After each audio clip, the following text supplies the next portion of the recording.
Good morning, dear students. Today's explanation is on English 1, chapter 19.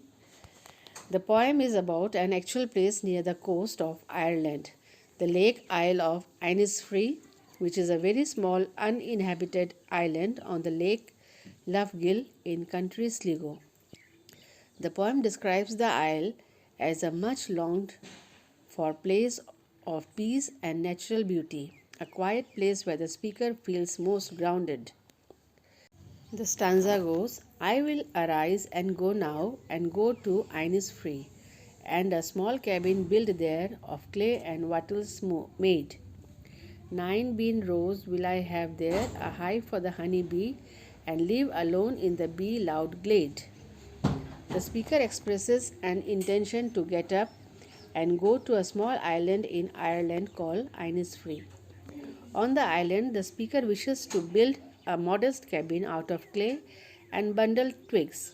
The speaker hopes to plant 9 rows of beans in a clearing, which will buzz with the sound of honeybees tending to a nearby hive. The second stanza, and I shall have some peace there, for peace comes dropping slow, dropping from the vales of the morning to where the cricket sings. There midnight's all a glimmer, and noon a purple glow, and evening full of the linnet swings.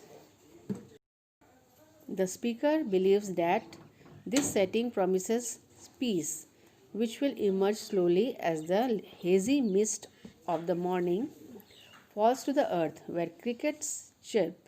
On the island, light flickers beautifully in the middle of the night and glows with a purple hue at midday, while little birds fly. The third stanza is, I will arise and go now, for always night and day. I hear lake water lapping with low sounds by the shore. While I stand on the roadway or on the pavement's grey, I hear it in the deep, hard score.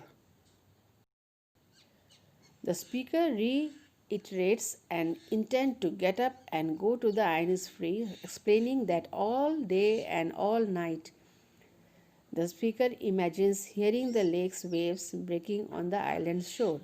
As the speaker stands on roads or other paved places, that imagined lake sound resonates deep within the speaker's heart.